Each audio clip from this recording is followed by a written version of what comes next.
Here goes.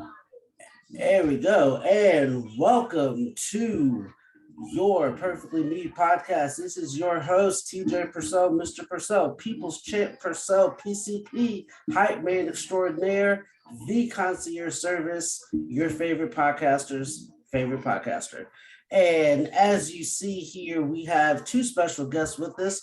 One, most of you already know, Mr. Muniz. Shout out. Hey. There you go. I brought the sound effects again. Sound effects. And you didn't just bring sound effects, you brought another person with us. This is, I'm going to give you the honor. Introduce who we got with us today. Oh, yeah, man. I got one of the guys who kind of intrigued me to wrestling. He's always been one of my go-to guys for wrestling info, and he's actually really family. I know Puerto Ricans like to say everybody's family, but he's actually blood. This is my cousin Ray, everybody. Hey, Command Center, and I got my friend next to me to back me up. There he is. Little macho. You got a tag team partner. That's it, just in case, because I can't have a match with somebody. I gotta watch. You never know. Macho's always ready for the run-in on demand. That's it. Well, thank you so much for you guys having me. I appreciate this. I'm looking forward to this. Oh man, I was very excited because TJ, I told you my cousin Ray is like a wrestling almanac, and he knows some things that it just blows my mind every time I talk to him about wrestling. I remember as a kid calling him on the phone whenever, like I said, he's my cousin. So on my mother's side, my mother and his mother are sisters. So whenever she would call and and Ray was around, he'll get on the phone and do his Macho Man impersonation, and I thought it was the coolest thing ever, man, because he pretty much nails it, man, every time he does it. So when we did the last one, TJ, I said, man, I gotta have Ray on, and I even sent him the link, and he checked it out, and he gave me a lot of. I love it. Okay, that's what I was gonna say. I was gonna ask, did you check it out? What'd you think of the list? Oh, I wanted to. I told Louis, if I was there, I would have gave TJ a stutter on some of the things he was saying. I was like, I can't believe what this guy said. If I was there, I'd have to stut him. I'd have to leave him where I like. Over which part? Which part? Well, no, we all have our favorites. So I mean, you were picking your 5 favorite wrestlers, and you brought up some guy. I just said, what? But everybody's got a favorite. Which one? Please say it's MJF, because that's my dude. What's that? Please say it's MJF, because that's my dude. No. Listen, that guy's the future. That guy's the future. I respect. He's something. Best heel in the business, bar none. But this guy, I said, that guy, this guy, you're talking the top 5. Adam Cole. You put Adam Cole. He did make 5. Okay. I said I got to take a plane to Florida. I gotta. If you heard glass, I'd have been right in the back, and they're coming out with. That man needs a sandwich. I said he's too small. I said I can't even. I look at him and I go, I don't know. Great worker. Listen, the whole the style is great now. And that's what we'll talk about, because that's a lot about what we saw Sunday. Mania. Yes. But Adam Cole, so many guys I can go before I get to Adam Cole. You had all the greats, then you put Adam Cole in there, and I was just like, wow, that's a fan. So it was, and I was telling Louis, it was between him and the honorable mention and Triple H. It was like, it was back and forth for them. I almost wanted to say, do you know Adam Cole? Is that why you like him? You know him? Oh, trust me, if I did, I could live in a place bigger than this. I'll tell you that. Oh my God, that's great. This 600 square foot. I started thinking, and I was just like, and like me and Louis talk about this, if somebody comes on the screen and I have to watch, like that's what resonates with me all the time. And it's a misnomer on my part, so I have to own up to this. I'm of a school where you got to kind of, he's got it all, except the look to me is missing. Yeah. Okay. Yeah. I keep saying that. I said Adam Cole would be still in the other bigger company if he had the physical presence, because he does everything else to the T. Yeah. So the jury's still out. Again, the whole industry is moving towards more Adam Cole's and Bryan Danielson's. So I understand that, but I was like, not yet on that guy. I know. But I heard the picks and I was like, yeah, I totally get Tito Santana. I totally get all these. Adam Cole, I just said, I got to stun somebody. That's this guy right here. Well, see, okay, so another thing that I did not mention about him, and then we'll move on to why we're here. So whenever he comes on, and the crowd does the Adam Cole baby, my wife, it's like it's a running joke now. She's like, are they saying asshole baby? And so every time it comes on, we're like, asshole baby. And so it's pretty close. And Louis will tell you the night of Mania, the first night he didn't see because he was doing a fatherly thing. He was being a really great dad. But the second night, second night we were watching and texting back and forth. I said, these texts are comedic. I was dying laughing with the texts we were going back and forth. I'm like, I got to save this material for the podcast, you know. So we were That's just a good idea. We were tearing it up, and I was texting two other wrestling guys, and it was so. I mean, I just said, this is only 5 guys would get these jokes, but these are really funny. That's beautiful.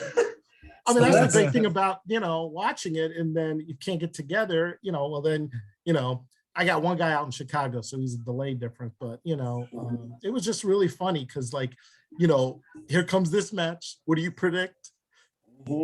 WTF all over the place. There was a lot of surprises. And that's, so. Yeah, I was really excited to get the Mania, and if I may begin real quick, this is the way it's going to be now. Oh yeah, Mania is always going to be 2 days. Oh yeah, The money they can make by selling a stadium out 2 nights in a row. So 2 nights in a row plus the Raw, and then in the Hall of Fame. And the Hall of Fame. I mean, that's 4 nights of merch. Like, oh my God. And I'm sure it was accident when they did the 2-day the first time for COVID. I get that, for crowd control probably, but now that's the way it's going to be. What we are going to review is going to be the template for future WrestleManias. Well, I'm actually glad. Yeah, I'm actually very glad it is, because I'm trying to remember before the COVID one. The one that they had, it was like 6.5 hours long. 2 hour show. Like, dog, you started at 4, you get done at midnight. Like, that was the fatal flaw for the the first MetLife Mania with Rock Cena. Everybody was played out when Rock Cena came out in New York, MetLife Stadium. That crowd was dead. Yeah, they were play. I mean, but how could they were there? They're tired. They were cold because it was cold in New York, and it was just off Hurricane Sandy. Tailgating was limited. You were there for a whole day. It was hard to get up for that. Unlike the year before in Miami when they tore the house off. So So I was telling Lewis, I got real lucky.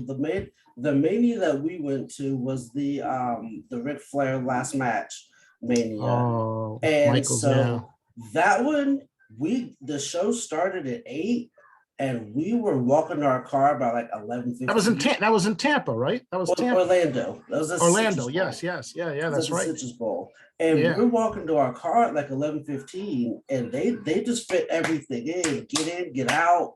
Yeah, it wasn't dragging. It was a great show. Yeah. And I was like, the next year was like 5 hours. Oh, it's too much. 6 hours. And it's like, how do you expect a crowd to be great for this? Yeah. And that's so what you're seeing is going to be what Manias are going to be about. It's going to be a whole situation, Yeah. And it's, next year they're going to be in Hollywood. I don't know where in California, but they're going to be in Hollywood. And they're going to try to make it the biggest if they can pull off Roman Rock, because that's what, that's the money. That's the money. If there's one thing you can see in this card tonight and all through, is they're keeping Roman strong.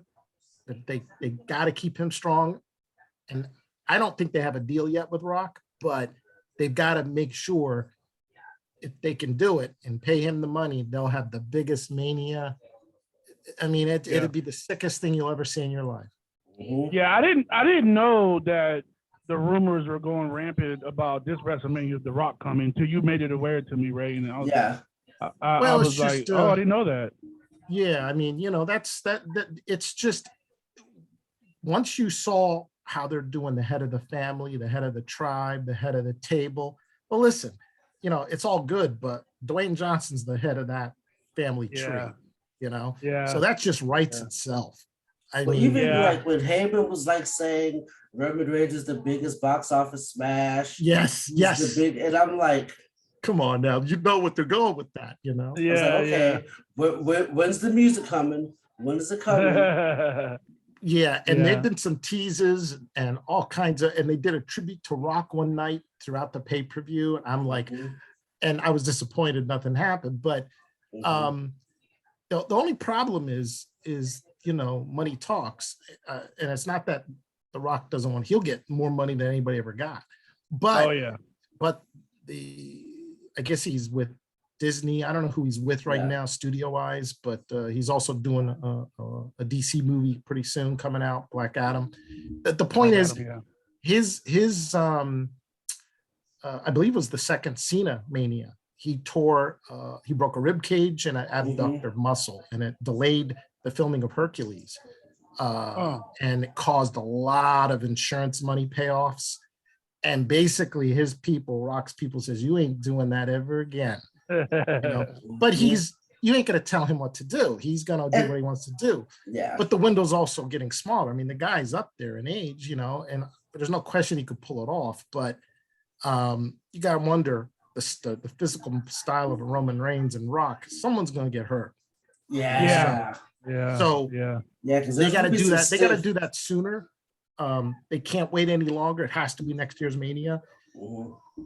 If it happens at the SummerSlam or Survivor Series, which would be a mistake, that would be only because of the scheduling availability for Dwayne Johnson. And but I just think right now the whole company is just saying, listen, we're gonna feed Roman all kinds of people. Okay. And God forbid if anything happens with his cancer coming back, he's keeping that belt until Mania. Yeah. And in Hollywood. I'm here for that. Yeah. I like it. If I mean, hopefully by then things will be a little loose. Maybe the three of us will be there. You know what I mean? Yeah, that'd be nice. That price point though, I'll watch from Peacock for about $4.99 a month.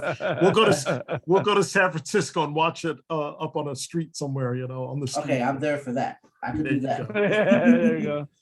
So that's what I said. The future Mania is going to be 2 days, bigger, better, and I had a healthy respect for the money they made, and all the side things they're doing now, and that's why I told him when I texted him, Roman's going over because they got to protect the possibility. If it's not yet in ink, they got to protect the possibility that Roman stays champ till Mania for Rock. And it would be insane. It would be insane.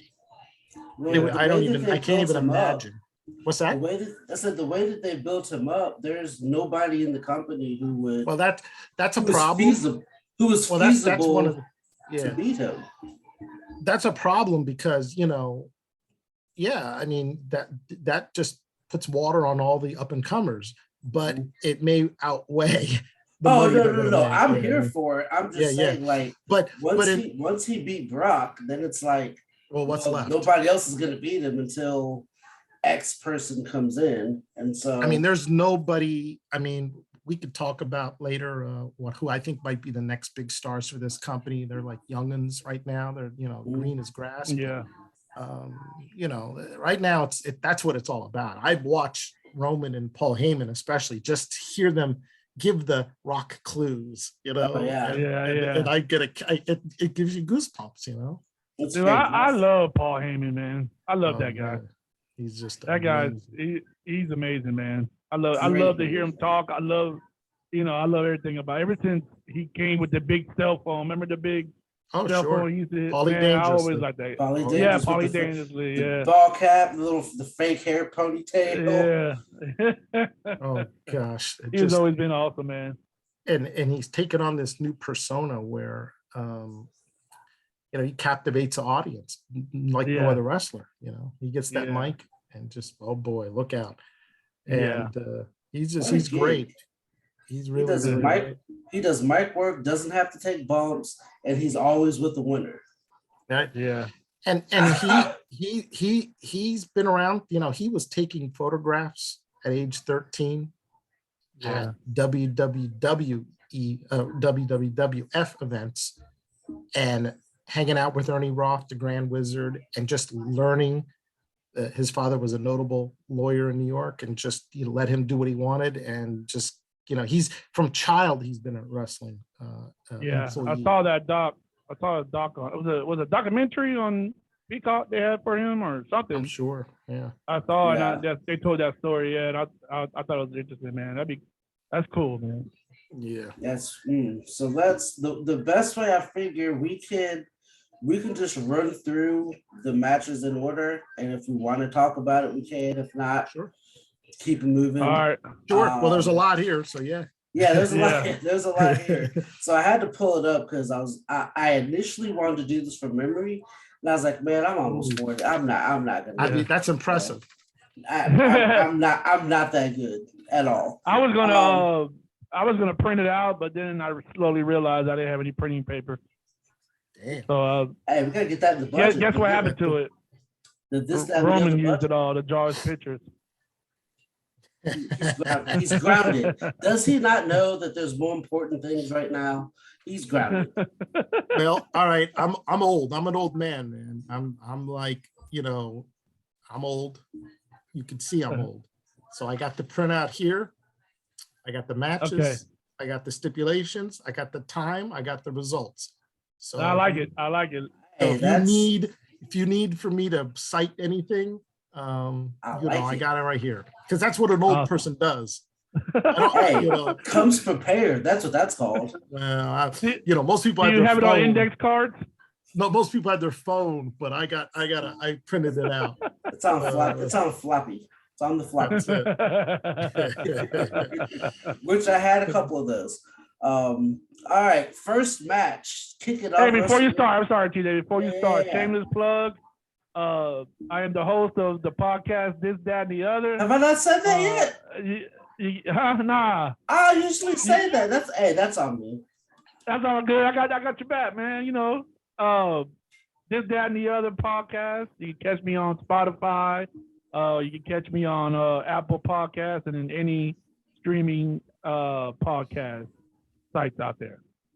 I want to throw that out there. And the other. No, that's Yes, I usually do that. That's I've been traveling all day. That's on me. It's all good. You've been a busy man. I've seen you on Facebook, man.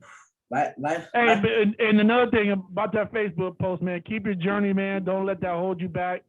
Hey, I'm proud of you, man. The bar is not something that's taken lightly, man. And I'm proud of you, your journey so far, man. Just keep it going. Don't let that minor setback stop you from your dream, bro. Much appreciated. Thank you. I had somebody message me, some real quick sidebar. They were like, the fact that you just are just so open about that. I'm like, well, I mean, I see, the thing with social media is everybody wants to post good and not bad, and it gives like a false light thing. And it's like, if I'm going to claim to be a real person, then it has to come with both sides. And I'm genuinely happy for everybody that passed. It just wasn't my time. And it's at the right time it will. There's a bigger plan in place. So much appreciated. Thank you. Yeah. I mean, it's a big step. It's a big step just doing it, because like, who else do you know that hung out with us at the bar? Nobody. Who took the bar? Nobody. They were at the bar. Yeah, we were at the bar, but none of our friends bar. took the bar. So, man, keep that journey going, man. Don't let that, you'll get it, man. You'll be a lawyer in no time, buddy. Appreciate you. Thank you. It's Much respect. Yes. it's hard in these streets. Whew. All right. First match kicking off WrestleMania Night 1. SmackDown Tag Team Championship. Usos versus Shinsuke Nakamura, Rick Boogs. Usos win. I don't know if I guess they were still supposed to win. Unfortunate injury happened. Thoughts? Go ahead, Ray. All right. Well, this probably would have been a good opener. Usos are always a great opener, by the way. They're just, unfortunately, they serve that role so well, opening up and getting crowds lathered up and crazy. Mm-hmm. But they're bigger than that. So I hate when they open, because I'm like, you know what? They're not like, the opening match, but I understand the role they play. They get people all crazy. So I always knew they were going to go over because it matches up to the Roman experience. Roman isn't going to be the one holding belts. His whole table holds belts. But I got to be honest, that Boogs injury, it looked like a work to me. I just said, oh, he just fell down. I didn't realize he tore his leg, his quad. And I've seen Kevin Nash on Monday Night Raw went down like someone shot him. I've seen Triple H tore his quads. I mean, I've seen injuries, and the reaction is very much like you've been shot. You go down. He kind of was like struggling and then he laid down, and I don't know. It just didn't seem like they were, and then of course, if you know about WWE, this is a sign for a major injury. And I didn't see the ref do that because I don't think the ref knew it was a major injury till later. So it was very awkward. It was very unfortunate how they were able to finish that match with Shinsuke kind of being one-man army. And they just went to a finish is impressive. It's an unfortunate circumstances because that would have been probably a close match and it would have got people really riled up. But they just had to go home with that one. Yeah, I thought it was a pretty good match to open it up. I hate to say this because he's so well liked, but I don't see the hype behind Shinsuke, whatever his name. I mean, I've never been a big fan of his, man. I'm with you. I just don't see it, man. Like, I know he's got a history in other organizations and overseas, and apparently, but his whole entrance and his stupid dance, and to me, I don't get it. Like Roman, my son, he looked at him like, "Daddy, what is he doing?" I was like, "Son, I have no idea." And but I think the weirdness that he has is what attracts people, because Roman seems to like it. He's like, okay, this guy's a little weird, but I kind of like it. But to me, it's just I don't get it. I don't. When he comes on, it's a bathroom break for me or something. Yeah, he's different, and that's and that's sometimes something nice. But since he's been there and they let him win the Rumble when he first came here, I was like, okay, I mean, his greatest match wasn't that big a deal. Him and AJ at WrestleMania when he won the Royal Rumble, that should have been like put you on the map. He's okay, but I don't think you won't be talking about Shinsuke in the future as one of the all-time greats. He's just one of these guys that very talented, but I think he's more different, and that's why he's been around. Yeah. I think that's why I keep him around. Yeah, he made a name, and then his first match on NXT when they brought him in. Oh yeah, that first match with Sami Zayn. Like, he started here, and everything else has been just. Well, and that's one of the great problems with Sami Zayn is he makes people look like stars. He's just so fantastic. I saw him. I do like him. I saw him as El Generico in ROH. And many, where I live in Jersey, we get to see all the independent wrestling, and I've seen all those guys, and he's as proven to in the Mania cover we're gonna do. He's just great, and there's a lot of NXT guys that got moved up because of a great match with Sami Zayn. Exactly. Yeah. Exactly. I would say I like him. The best thing about that whole match thing is, once again, my wife and I, when Boogs comes out and does his entrance and you see Pat McAfee dancing like a fool. Yeah, that's funny. That's the best part about the whole thing. Like, once that stops, it's like, okay. And his entrance, the graphics looks like Guitar Hero. Yeah. Yeah. But other than that, it was a decent match, man. It was a decent match. Of course, man, I'm always down for the Usos, man. Yeah, I think that guy though, Boogs, is gonna be out for you ain't gonna see him. He may not be back till end of the year. You know, athletes seem to get well quicker now with the new technology in sports medicine, but that injury is quad and patella. That's it's sad because that guy seems like he's got a bright future ahead of him too, man. He's pretty. Oh, I mean, from what I've seen so far, it's pretty decent. Oh yeah, he's amazing, but I don't know if I like the gimmick, but he's it's a tough gimmick. Like it's one of those, like, it's good for like a couple months, and like there's no layers you can put on it, and that's the bad part. Not for nothing, but one of my favorite guy gimmicks is Elias, and he was the one with the guitar coming out. I used to love that. And you bring this guy, I go, you're like refried beans. I don't know. It's like, oh, we need. It's like it's like you took Elias's guitar and just took over the gimmick or something, Yeah. And they always seem to recycle. It's like we need an evil forwarder gimmick, we need a guitar gimmick. Oh yeah. We need a rich guy gimmick, and it's like they recycle it, and then it's like, oh well, they gave it to him. Okay. Well, I'm going to date myself because I'm the old guy. Do you guys remember the first guitar WWF wrestler used to come out and play the guitar before even Elias? I mean, I was just thinking about that, and I was going to say the Honky Tonk Man, but I'm sure that it was in the mid '90s. It was in the mid '90s, and he would come out he would do the national anthem on his electric guitar. Oh man, who was that? I can't. Okay, his name was Man Mountain Rock. Oh, see, I know. I would have never thought that. I would have never said that. Yeah, I would have lost money. He was right around when Diesel was champ. Oh wow! And that was his gimmick. He'd come out to the guitar. He was a rock and roller, and so I've seen this now 3 times in this damn company. That's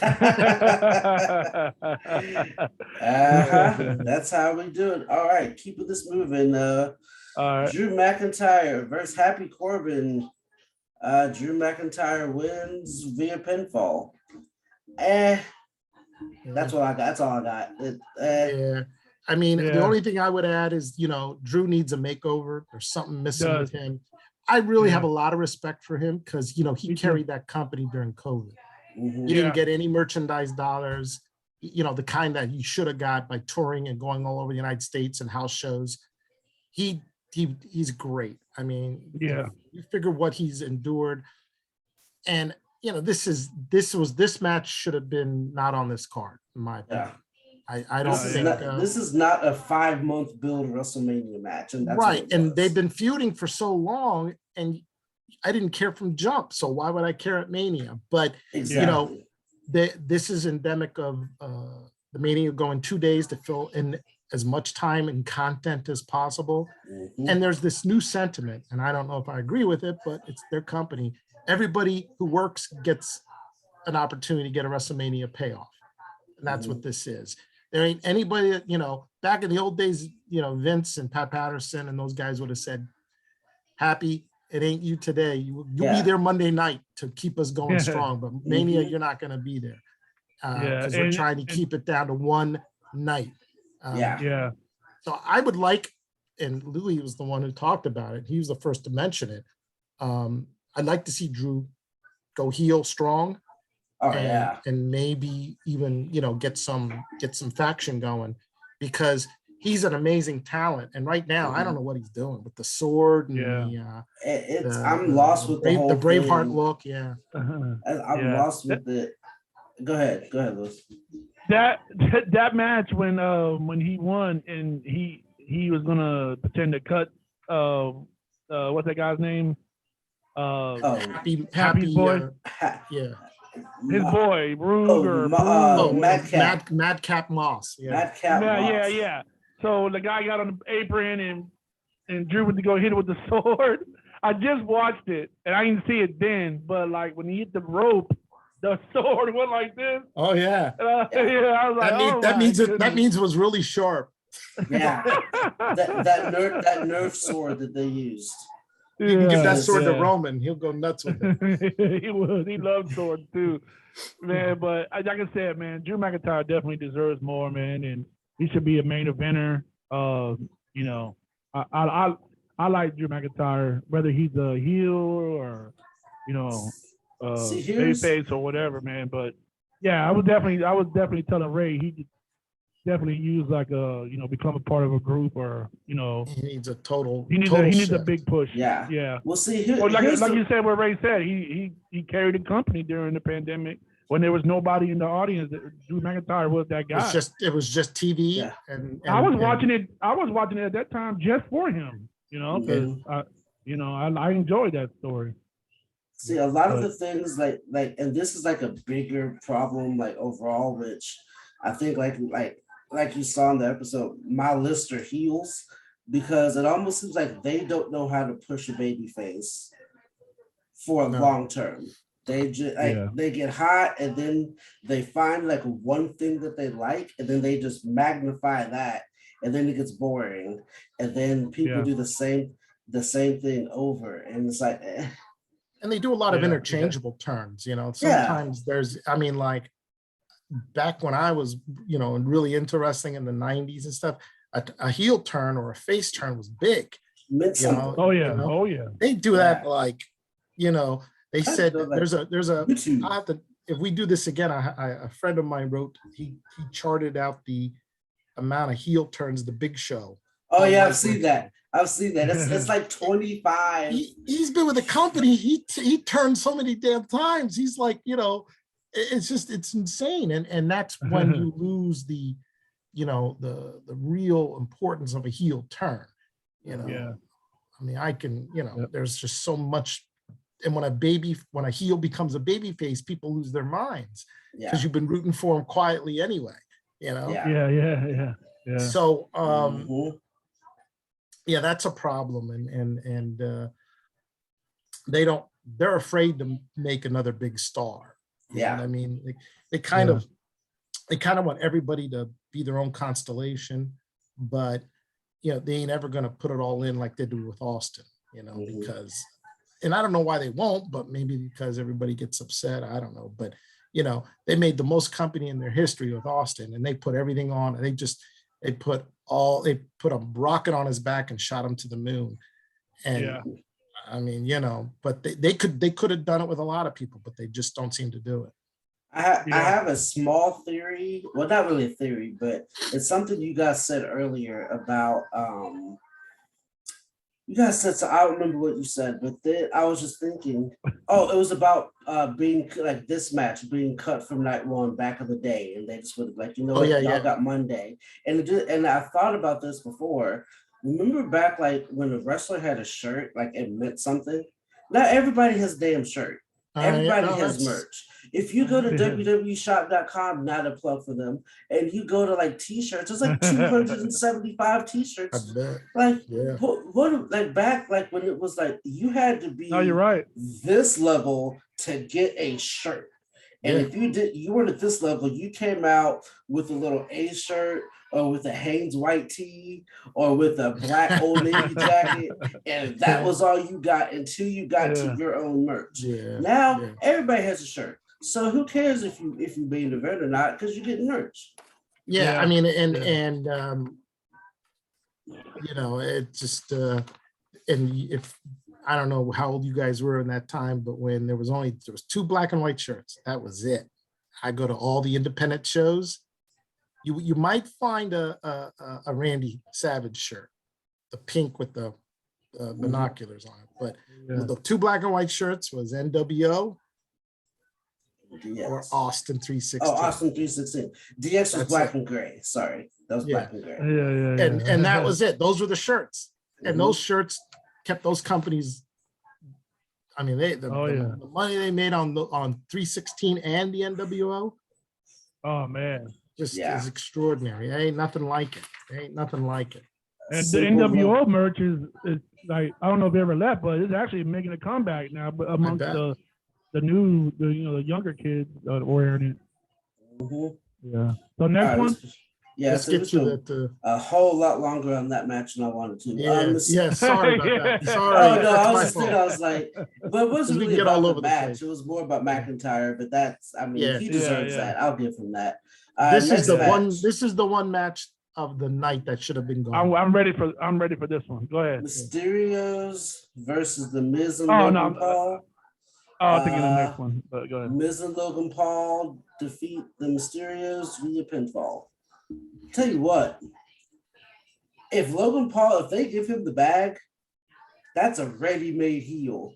When he did those three amigos and looked at the camera and was like, "Watch this." Yeah. That kid definitely impressed me, man. He definitely impressed me. I don't like celebrities in these kind of pay-per-views unless they step up, and he stepped up. You know what I mean? Yeah. There's so many celebrities that show up, and you're like, they're here for the bag. Yeah. Like, let me ask you a question, Ray. This conversation is a good conversation. What other celebrity did as good? Well, that's there's been a lot. And your mind will go numb when you start thinking about Bunny and Maria Menounos and Bad Bunny. Bad Bunny last year. Did. You're right. You're right. Last year in that Canadian Shaq did good. Shaq did good. You've had a lot of athletes. There was an athlete main event. WrestleMania 11 was Lawrence Taylor against Bam Bam Bigelow. Phenomenal match. Shit. Lawrence Taylor did an amazing job, but he was an athlete. Wow. It was believable. Yeah. That was good. Yeah. I guess there's been some good ones. Now the most famous is Mr. T, in the first two WrestleManias, but he was protected in many ways. So you didn't have to get in there. This Logan Paul looked like he's ready to go. He can drop whatever he's doing now and he can be with the company. Yeah. I on TikTok, the algorithm is always, because I follow some podcast guys on there, and his quick videos always pop up on my TikTok or my reels, and he was talking about it, and he really impressed me because he's kind of a student of the game. He knew his history. He he talked about certain wrestlers and said the proper names of moves, and he used a wrestling slang very well, and I was like, man, he might have found his lane. Well, and for them to give him that means a lot of respect mutual, because you just don't come in there saying, I want to do this to so and so. It doesn't work that way. So he's definitely athletic. And I'm sure we haven't seen the last of him because of the whole turn. Miz turned his back on him, so you gotta wonder the tutelage that he did, some of the things he did very heelish. What a strange mania in that you had him, and then we'll get later to Pat McAfee, another guy that just put on a crazy match. I'm like, maybe it isn't that hard to wrestle, because I'm seeing these guys come in. This is what we talked about last time. Just take one bump off the rope. just take one bump. I mean, I left Mania thinking about so many things, but another little sub story is these two guys. They didn't just look like, they were able to get through the match. They looked like they could run a match, call a match, do what is called the catch-as-catch style for wrestling. Maybe later we'll learn from the interviews with other wrestlers, the respect they have, because you don't get that. No wrestler who's trained is going to give that to you, the opportunity to do those things. You've earned it, and they respect you, and they're like, you know what, you can do it. You can do a backflip. You can do some of the things Logan Paul did. I mean, to do an Eddie Guerrero three amigos is that. I mean, I don't even know how could you express that to Rey Mysterio to do that? Right. But to that they person. did it, so it's a big statement. I love that. It's going to be very interesting. Another theme to this Mania, where we're going to be at SummerSlam. Will Logan Paul be in the mix? Was this just a one-time thing, or is he going to be a regular player? Because listen, he was really, really good, to the point where I said, wait a minute, who is this again? I'm looking at the sheet going, wait a minute, this guy looks, this is no, he wasn't in a training center for a couple of weeks getting moves down. He looked like he was a natural. Yeah, he looked natural. I tell you what, and this is kind of where the back half of the company is. If there was like a 1 through 100 ranking, and you put Logan Paul somewhere, to me, he's better than half the company right now. Just in gear, mannerisms, moving in the ring, and he's been there. But that tells you, and I also want to give because you mentioned Bad Bunny last year. I think The Miz is probably the most overlooked wrestler. Oh, yeah. Because both of them are paired with him, and he had to carry 2 celebrity matches. Like, that's who they trust to put celebrities in. Well, he came from that. That's his story too. He came from a reality TV guy. It's funny because every time my wife sees him, she was a big real world girl back in the days, and that's kind of her era or whatever. But she's like, I can't believe this is the guy that was on Real World, and he used to get drunk, and that was his alter ego was the Miz, and this and that. And I remember seeing bits and parts of the Real World when he was on there, and she's like, I can't believe this is him now. He actually did it. And I was like, yeah, he's awesome too, man. He's great, man. He's been with that company. Miz has been with that company almost 20 years now. It's been a long time. And we're talking from Tough Enough. He came out from Tough Enough as a non-traditional entry through that, win top prize. And, it's a hell of a resume. He's great, man. And you gotta, to your point, TJ, he's instrumental in probably getting these celebrities to do the things he needs to do. And he'll gladly do the honors and job for anybody, to carry it on. So he hasn't been forgotten in this company. He's been kept around because he does provide assets. Right. He does. That documentary on the Peacock on Evil.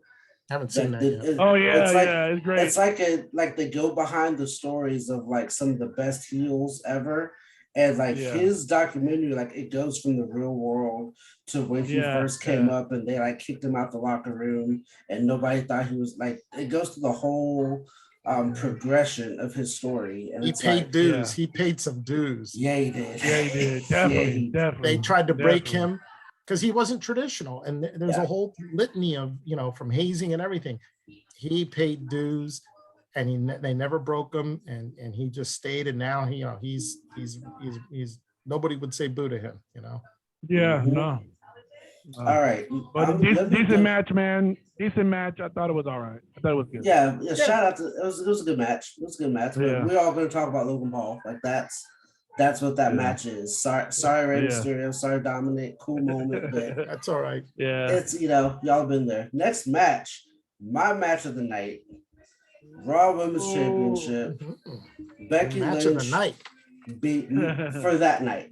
Okay, actually, no, probably the match of the rest of it. I don't know. I have to. It might be. It could be a top match for the show. It might be my top match for the show. Becky Lynch, Bianca Belair. Bianca Belair defeats Becky Lynch via pinfall. Man, but I will say this. When they brought out the HBCU marching band for the entrance, I was hooked.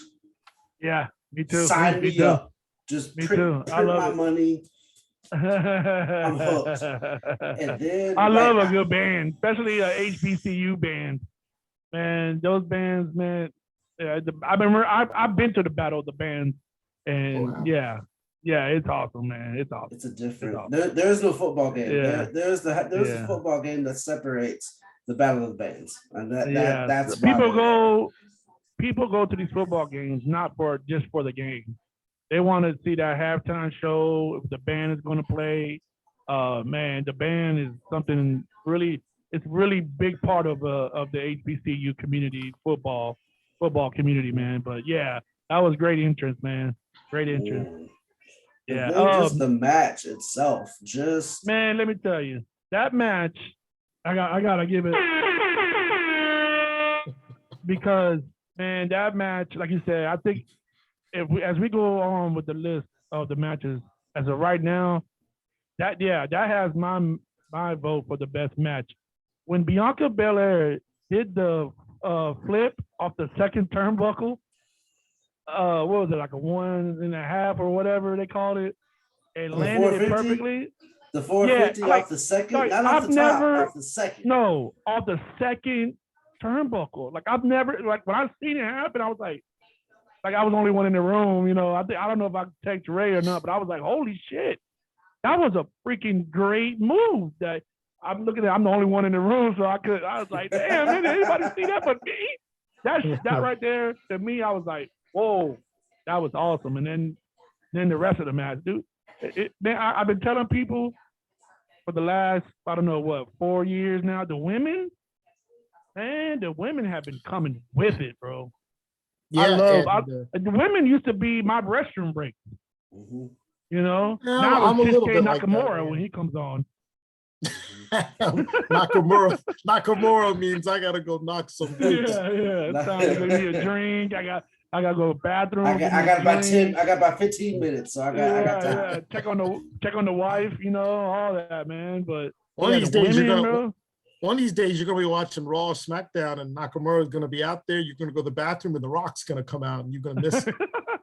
That'll be the story of my life. That'll be it. Mm-hmm. Yeah, but great match, man. I loved it. Yeah, I think it's the best. I think it's the best women's match of the program both nights. Mm-hmm. Granted, I did take a bathroom break at one other women's match, but we'll get to that later. You know, I'd like, very, you know, she took a legitimate punch in the face, kick in the eye. I don't know if you know that. Yeah, that was brutal. That was like, you know, it could have been worse. They finished the match to its entirety. They didn't cut short. I'd like a little more edge to Bianca. She's always smiling. Yeah. I'd like to see a little more edge to her. Yeah. Because, you know, Becky Lynch, she looked like she was going to lose the belt when she went in there. She was desperate to be, you know, the storyline. Yeah. She carried herself in that match, not as if she was going to win. She's like, I've got to beat this girl down because she's serious.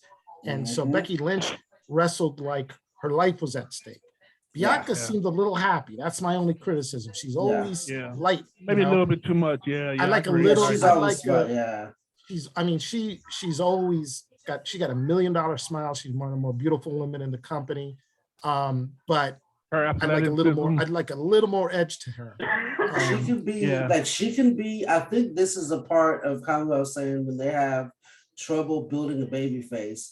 Like, because when she was doing like her heel run in NXT, when she was likable, she would do like smiles, but it wouldn't be like, she'd be like just a smirk. Like, you can still be edgy and still be a baby face. Like, you don't have to completely. It's tough. It's tough, especially with the women. Maybe I don't know, but you know, I keep going back to SummerSlam when Becky Lynch showed up and just kind of destroyed Bianca Belair out of nowhere. Yeah. And I'm like, you should have had some edge coming in this match because of what Becky did to you in SummerSlam. Exactly. I wish that had carried over a little bit, but otherwise and they carried off a match where a major bump took place and they still carried the match off. That was the best. It was definitely the best women's match of the card. Might be, arguments could be made, and I wouldn't dispute, could be the best match of both nights. That's man, so that fun. was great. They told, great like match. What you said, they told a story. She went to try to get that pinfall early, and like just like a nod to SummerSlam, didn't work. And then she's like, exactly, they're telling the story. And if you can tell the story, I'm hooked.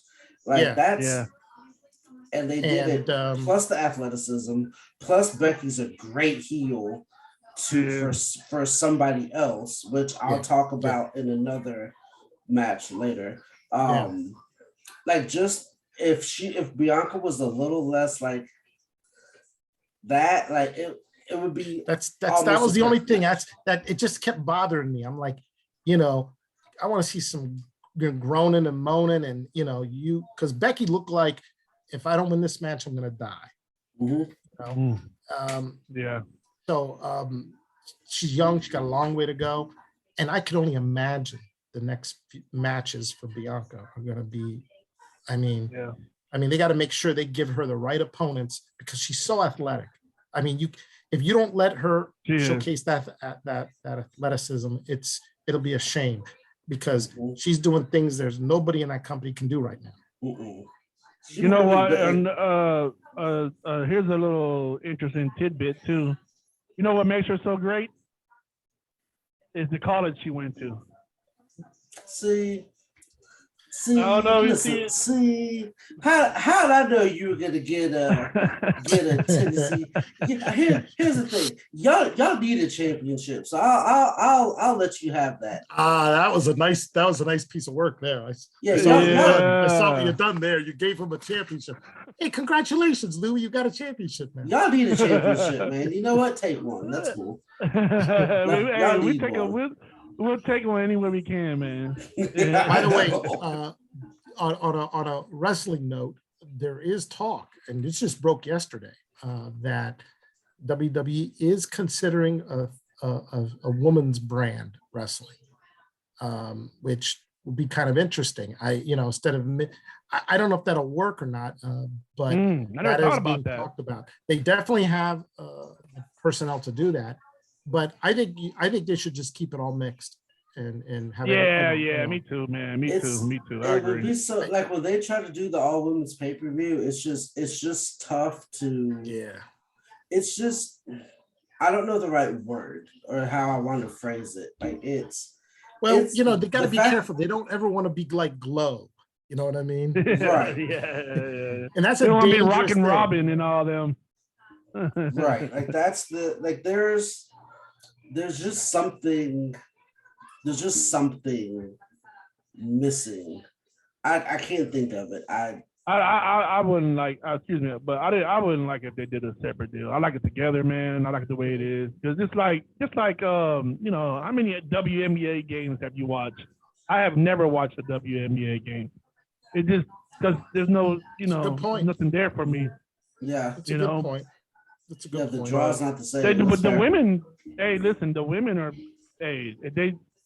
they're talented enough. I can't think of one bad woman right now. You gotta, you gotta go back to the Molly Hollies, the Litas, the Trish Stratuses, Miss Jackie. I mean, they kind of laid it down so that you can have. I mean, a woman can say, "I want to be a wrestler." No one's gonna say, "Your mind." There's like three steps of wrestlers now, female wrestlers that have come down the pike that have done it now. And it's not new, And then you even go further and look at like Sherry Martel or Medusa.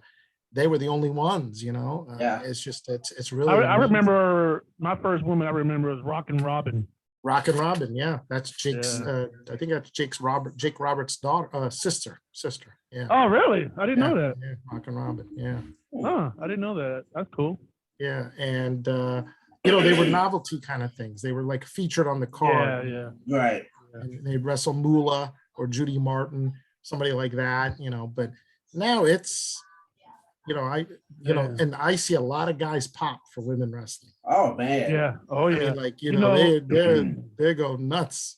Yeah, we used to, back in the Attitude Era, we watched it because of the eye candy and there wasn't really any skills, but the eye candy was definitely there. Now these women have the eye candy and the great skills to go along all this and brains too and skills. Yeah, man, I love it. I love it. Great match though. One of arguably the best match of the whole card. But yeah, great match. Shout out to Bianca Belair. She got a bright future, man. But yeah, I love it. No question. All right. What's the next one? Next one, Seth Rollins versus mystery opponent. Mystery opponent wins the match. Mystery opponent deemed to be the prodigal son. Cody Rhodes coming back to the WWE. Okay. Did me ask you a question? Do you guys know it was going to be Cody? Yeah. I didn't want it to be. I mean, you got to understand. I have to admit, I was a little disappointed. I knew it was Cody. It had to be Cody. For a lot of reasons. It had to be. But I said, come on, Seth, you know you would love to take a tombstone pile driver and just, Seth right now is in this weird DC Batman villain kind of thing. He's walking around. I don't know if he's being the Joker or he's being the Riddler. He's just acting strange. And I said, you know what? I have a lot of respect for Seth. If the lights hit and I hear the dong and Taker comes out and tombstones him and leaves him there, I would have been dead on the couch. I've been like this. Crazy pot. I text you. Remember, Ray? I say, I think the Undertaker. Yeah. And it just, I started thinking, I said, that would be hilarious. And the only reason why I thought it is like, Taker don't need to take a bump. He don't need to get one. Seth doesn't need to get one offensive move in. You just boom, boom, boom, boom. And people in that stadium would have blown their mind. Yeah. But see, I knew Cody. I'm sorry, go ahead. But no, real quick, to Cody's credit, he overcame that. Because I mean, there was a lot of disappointed people. I know there was people because it was being talked about. You and several other buddies were texting each other. My wife, who loves the Takers, waiting for this, saying it's going to be Taker. It's got to be Taker. It's got to be Taker. It's in Texas. It's And 5 minutes later, I didn't even care about Taker. I was watching what might be the best match. Right. You know what I mean? Great. It was a great match, man. It was, but I knew about Cody signing to WWE. People were wondering when is he going to make his first appearance, and I thought, maybe it will be against Seth Rollins in Mania, but I also thought maybe it'd be Monday Night Raw, the Raw after Mania, and I think either way it would have went great. It would have went over great, But great match, man. It was a good match, man. Cody. I don't like to hear him talk too much, but he's great in the ring, man. He's come a long way. The one thing I heard leading up to it is I obviously it was fake news, but they're like, is it a chance it's going to be Shane McMahon? And I'm like, man, if this is Shane McMahon, I heard that I will quit. I will stop watching right now. Shane's got go away heat right now. There is no chance that this is. But then because the cool thing from watching AEW, knowing that song was licensed, that they could use the same AEW music for his entrance, that just made it to me just that much better. Because if you watch the opening of AEW, the first song when they go on TV is that song. For that to be what he comes back to WWE on, and let's be real, if he stayed, he was never getting that type of pop. He was doing gimmicky, Stardust, blah. He was always going to be here. But by leaving, doing his thing, he, as soon as that happened, he won. He won. And then he put on a good match to boot. Well done. Yeah. I know I said I don't like to hear him talk, but I do like to hear him. His mic game is pretty good. It's just the lisp kind of throws me off a little bit, but it's hard, I know hard. I didn't know they were hereditary. Yeah, exactly. If you will. But he can talk a good game on the microphone, man. And I like to it feels like whatever he's saying, he really means it. It's not just a made up thing that he says. You can feel it, man. You can feel like he really wants to do it for Dusty Rhodes, man. And it's like to me it feels non-scripted from the heart when he talks, Yeah, man. I liked it, man. I thought it was a great match. Yeah, that by far the best moment of Mania.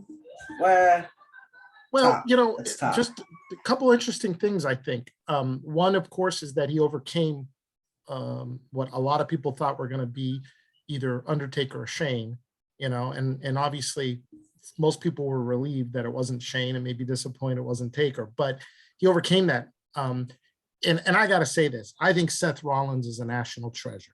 He is, I agree. He does everything they ask. He's flipped so many different times in personas. He puts on matches. That inverted suplex off the top rope was sick. I didn't want to watch it. I said, how could these two pull this off? Then hold it and then do the Falcon Arrow with it. I don't even like thinking about the move that they pulled off. CrossFit's something special, man. And then now there's a couple interesting things, and I think we need to talk about it because it's really about the future of the company. This, to me, was, in my opinion, WWE's acknowledgement that there's another company out there. Oh yeah, and they I wouldn't say they have a respect for it, but they have a healthy fear of it. We will know a lot about this company and AEW and Cody when we get to SummerSlam, Survivor Series, and the like.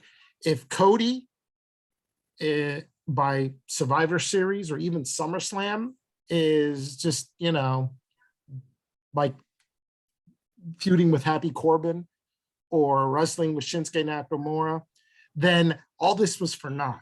Okay. Yeah. And that's what we need to find out. Now, the old WWE that I used to know would love to bury people that came from TNA and WCW. They destroyed a lot of careers that they should have been vaulting up. They should have vaulted some people to higher levels, but they just said, no, you're not one of us. So we're gonna keep you down, and you'll get your money, Case in point, I can name a couple wrestlers, and I'm sure you guys can too. But if they push Cody to a level, and they need him, they need a top baby face. Yeah. And if they can push him to such a level, it does two things. It's certainly deserving, but more importantly, what do you think that's going to be telling to the MJFs? What do you think the AEW guys are going to be? Hangman Page, some of these guys, because they got too much talent over there, contracts are ending, they're probably not going to get renewed, and they all have their own. Everybody's got phone numbers. What goes on with Cody is going to either be the roll out the red carpet for the next AEW star, and I predict Vince is no dummy. He's going to give Cody a big super push so that it's enticing for AEW stars to say, I'm moving on because I can get paid. And if Cody is not a jobber, but sort of just mid-card, upper mid-card babyface by summer, then, no one's jumping. Yeah, and right. So this is I think this match was a sign that it's better to be in WWE than AEW. The water's warm. Come on over. The grass is greener. And and Vince and company are going to make sure Cody is vaulted in a way they've never done with someone that came from the outside. You know what I'm saying? What about in the future, Cody Rhodes, Roman Reigns for the championship? Well, when I was thinking when we get to the last match, we'll talk about Reigns' future, because to me, it's just going to be him taking on all kinds of people and keeping himself strong with the help of the Usos. And there is another Samoan family member that's coming up. That's probably going to be their enforcer very soon. He's nice. So, bloodline. Yeah. So, he said that in his promo too. Yeah. So, the future is bright for the lineage, the head table, the Maivia clan, I love it, man. I love it. But that's all, like I said, it's all so that you get that big, crazy, tell. And we'll get into that more though, because I think that's a really big deal. But I think this was probably the best match of all, at least for the men's. For the men's, hell yeah, that was a great match. I like Cody Rhodes' finisher move. I don't know, I forgot what it's called, but the Crossroads. The Crossroads. But he did it three times to get Seth down, which was like, it's called Crossroads, right? Three Crossroads. Yeah. Kind of like a diamond. With, it's like a with, diamond with, cutter. with the ode to the dad, the little bippity Oh bop. yeah. With the ode to the dad. Absolutely. But let's watch Cody. That's the key. Because when you so goes Cody, so goes what the company wants to do towards putting out an arm for other AEW stars. If Cody gets turned into nothing by Summer or even by Survivor Series, they're turning off the site, and AEW will be like, well, I don't know if I want to look what they did to Cody over there, man. You know, they gave him a Mania Mona, they gave him money, but he didn't do shit after that. You know, I told my wife the exact same thing. I said, this is how you know that they have competition, because they took their founder, for lack of better words, and if they take him, he was the vanguard. And then they drop him to mid-card level in like 2 months, then everybody else, like MJF, is going to be like, screw that, I'm not going over there. Just hey, Tony Khan, it's going to cost me this much to stay here. That's it. That's what this is. And so there's some business. There's some business there. So we'll put a thumbtack in that and see what that is. I want to know where Cody is by SummerSlam. Yeah, as much as if he's headlining it, then Vince, you know what's that? So as much as we like to joke about how old Vince is, which we'll get into, the man knows how to make money.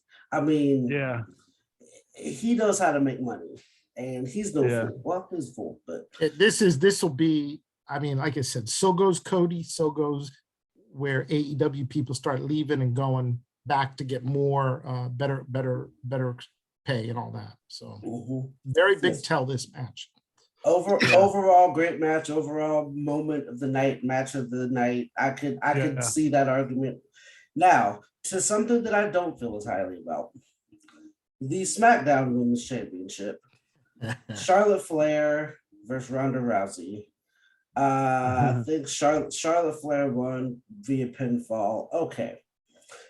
So let me cycle this back to something you said earlier, Ray. If Bianca Belair could use less smiling, Ronda Rousey doesn't ever need to smile. Ever. She came in here as a badass MMA girl. Why is she smiling and waving to the crowd? No, she is a heel. She needs to be a heel. And the fact that, so here's the difference. And I forgot where I heard this, but somebody said this great. Becky has heel heat that makes you want to cheer for the other person. Like she knows how to, which is what a heel should do. And tag it. Like she knows how to give the other person their come up. Charlotte's heel heat is basically, I'm better than everybody. And it doesn't give a face a chance to latch on. So Charlotte's more like a heel for herself, where Becky's like a heel for the face heel, if that makes sense.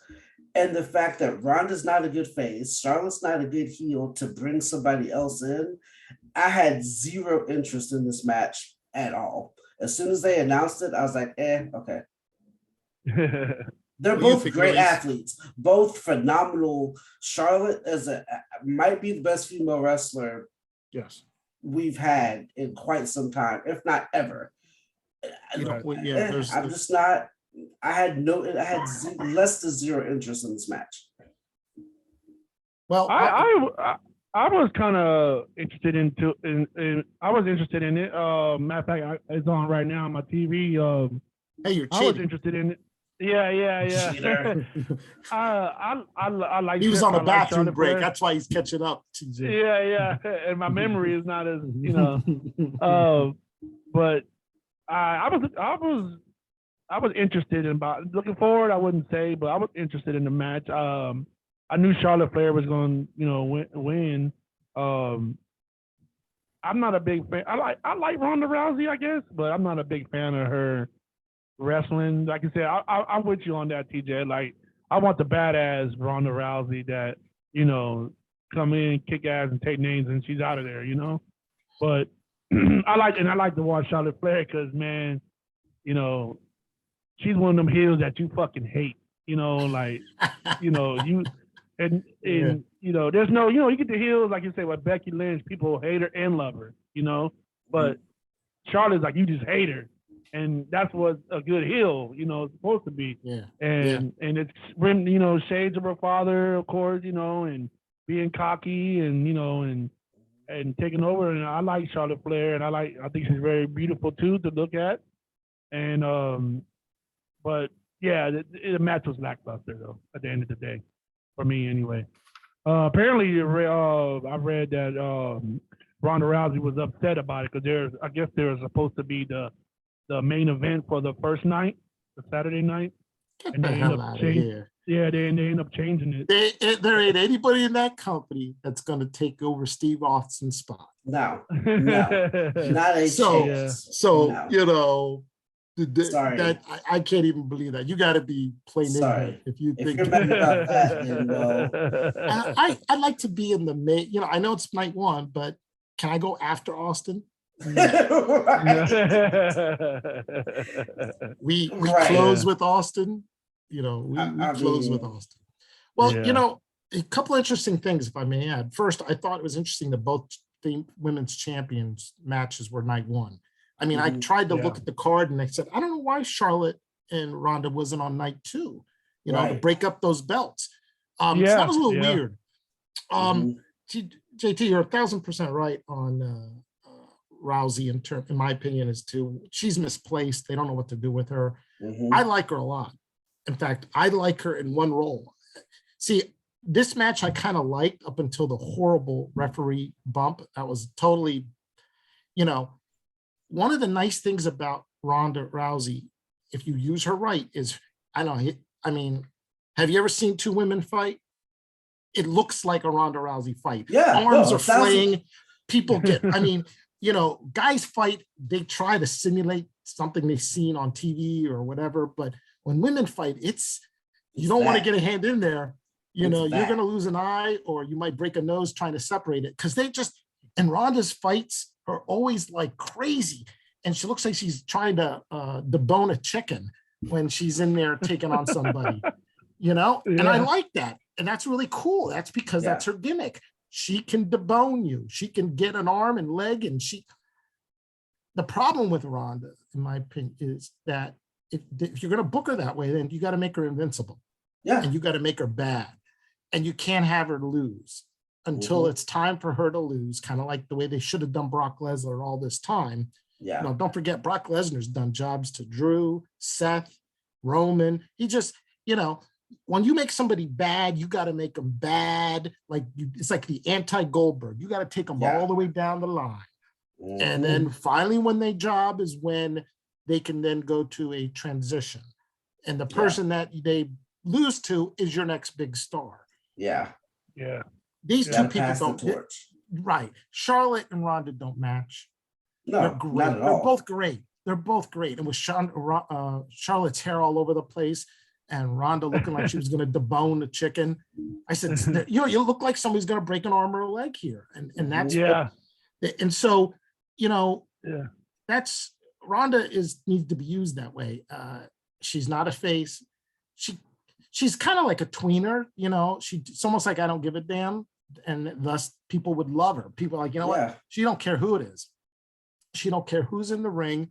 The other thing with Ronda matches, they have to go no more than 5 minutes. Yes. It can't be. Yeah, I was just thinking that this match was kind of long, man. This was a 20-minute match and exposes Ronda too much. You can't do that. You know, you get in the ring with Ronda, and you're in 5-6 minutes. Your whole match is you trying to avoid getting your leg, ankle, shoulder popped, clavicle broken, and the match usually ends because she does something you ain't never seen, because her arms are all over the place, and then she gets you on a hook and she hooks you, and then it's over and you tap, and that's what her MMA life was kind of like. You know what I mean?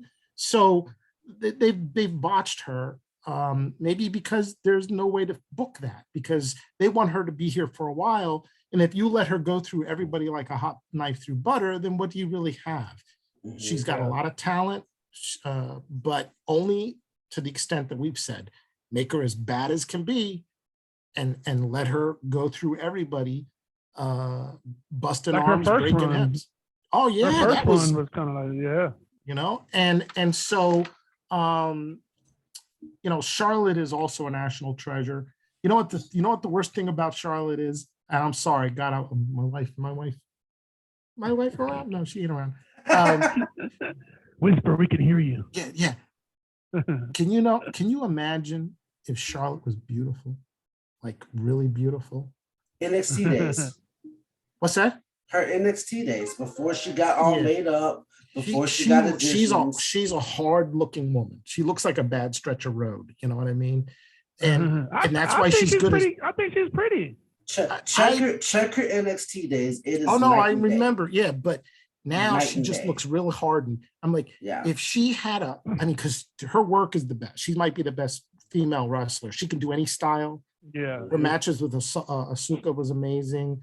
Her Sasha Banks matches were required. Every wrestler that comes to that company, they got to watch Sasha and Charlotte go at it.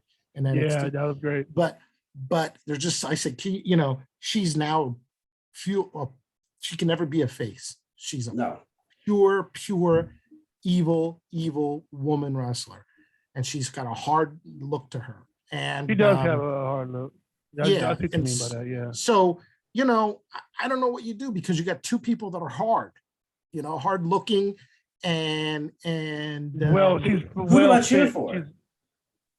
That's it. Yeah. Who do I cheer for? But if you did Ronda Rousey right, people would not go to the bathroom. They go, like, wait, I want to watch this because this match ain't gonna last long. Exactly. Like if there's some stupid WWE pay-per-view like Elimination Chamber or Tables, Ladders, and Chairs, and Roundy's going up against Carmella, who's a joke, you would say, I ain't going to the bathroom because Carmella's gonna get turned into a pretzel in 2 minutes. Yep. And you're gonna watch it, and you're gonna love that. You're gonna be like, see, you see what she did to him? And that's what they should do with Ronda. I don't know what's going to happen with her. I have a weird thing. I got a weird feeling she ain't going to be with the company by SummerSlam. No. Yeah, I don't think so either. Like, who else is there left for her to face? Really, like, truly, really. Like, the thing that I think that they messed up on big, when they first introduced her, I think it was the WrestleMania in California. They brought her out of the crowd with The Rock. With The Rock, the crowd went crazy. Oh, it was great. She no smiling. She looked at Stephanie, was like, I will break your arm. And everybody's like, she will. Oh, she will. Yeah. And then break any guy's arm too. She'll break whoever's in there, anybody can get this work. But the thing that they messed up on, when they had all of the MMA 4 horsewomen and they had the WWE 4 horsewomen, and they never did anything with that. With Ronda, Shayna, Ronda, and I forgot the other two. But Ronda, because Ronda's there, Shayna Baszler's there. Shafir is AEW now. And I forgot who the fourth one was. But they were the 4 horsewomen of MMA. And then at that time, that was Bayley, Sasha, Charlotte, Becky, the 4 horsewomen. It was a build made for They should have played that. And they never played it at all. Like they mentioned it, but they never did it. There's it goes back to that simple problem in booking somebody that is just so strong. I mean, let's be honest. We know Ronda Rousey can kick any woman in that company. She can break them apart, and but they can't really do that. So you got to carry her out that way, or you got to come up with stupid reasons why a ref bump. Interference, or Shayna Baszler biting her neck and drawing blood. Remember that?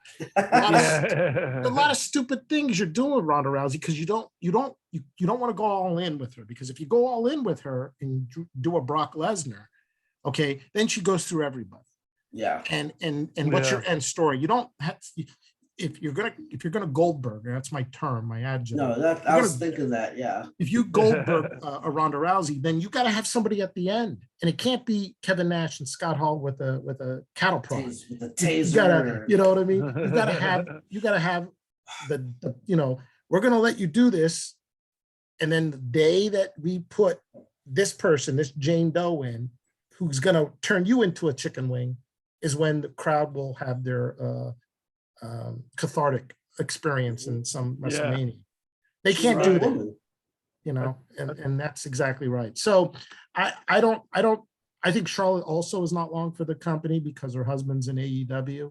and she's never been happy with WWE. There's always been rumors that she's there to do her job, perform, but as soon as she can get a chance, she's gonna bolt because she's made her money. Heard that. And so, this could be a match you'll never see again of those two people of that two magnitude. Yeah, I agree. Lord, that last match of the night one, KO show, Kevin Owens calls out Steve Austin, and then a wrestling match ensues with shocker, Steve Austin winning pinfall. As a moment, bravo. The good thing about Austin's style is Austin was never going to do flips. Austin was never going to do bumps. Austin at 53 can work a match the same way as he was 30. He's going to punch. He's going to kick. He's going to flick you off. He's going to hit you with some weapons. He'll sell, maybe do a suplex, and then you catch a stunner, 1, 2, 3, throw me 87 bears. Let's go. Well, yeah, that's kind of right. Well, there's something real to me. This is one of the most intriguing questions I pose to you guys. When this news broke, and you knew it when Owens was bad mouthing Texas months down the road, or at least a month and a half, and then it said there's going to be a match, and I was like, wow, there's going to be a match. I always thought he had one match left, but then it got turned into, no, he was on Rich Eisen, Steve Austin on the Rich Eisen show, ESPN radio, and just said, no, it's not going to be a match. I'm just having an interview, KO show. I went, okay, well, probably can't have a match. And then, as you know, he comes out to the formatted KO show, and then KO says, I tricked you. I really wanted you here so I could have a no disqualification match. And they have a match.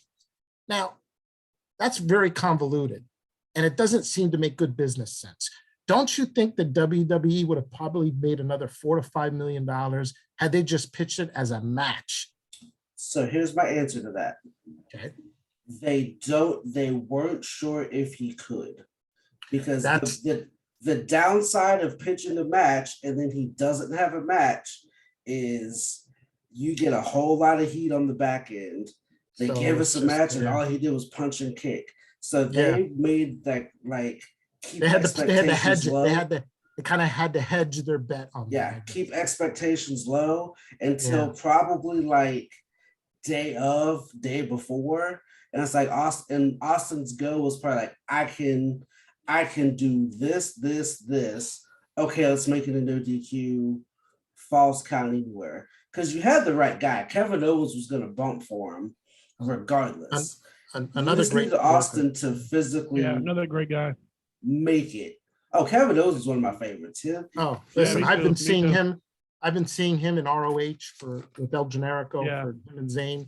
I mean, I've always said, oh God, Kevin Steen. I said that's the next Roddy Piper. That's how I used to say when I first saw him. I said he's going to be great.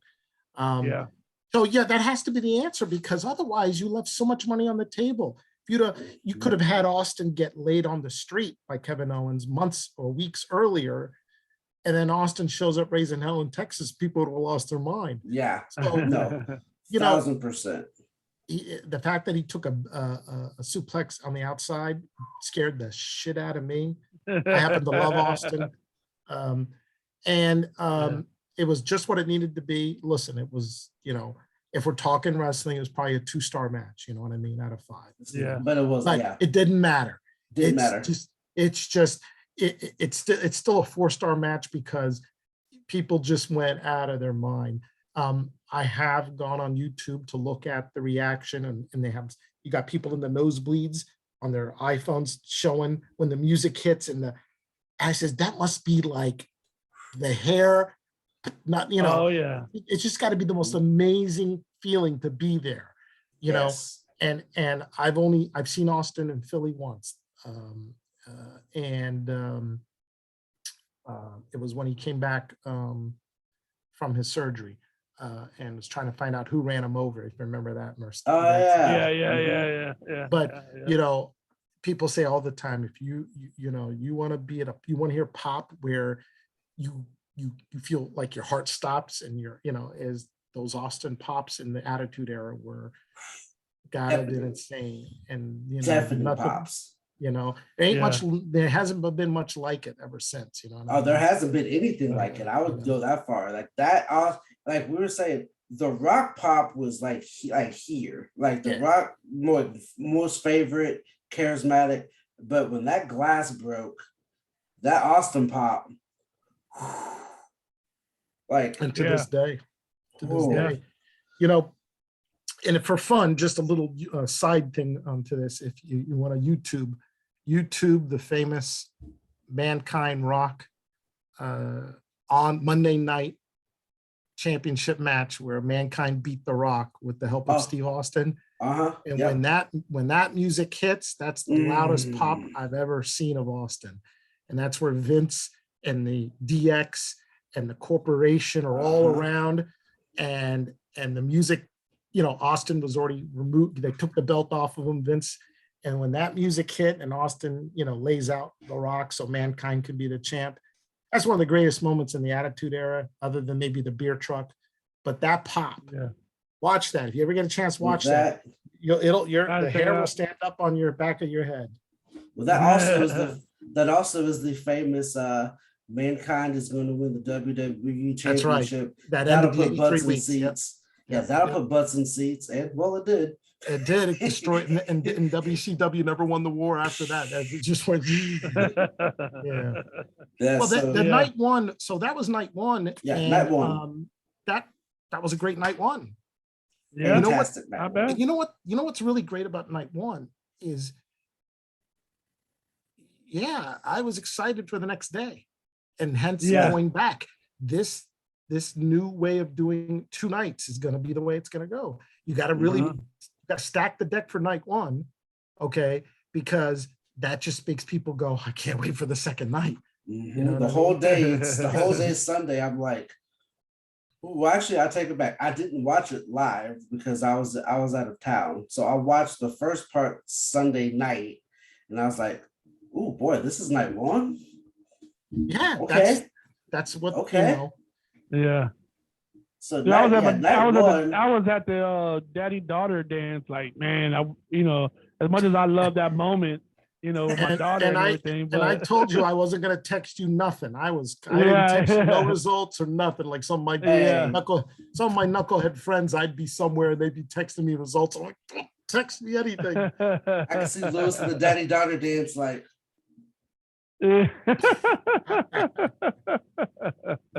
Yeah, man. I was as soon as I woke up the next day, I turned it on. I told my wife, don't ask me for nothing. I'm not doing anything.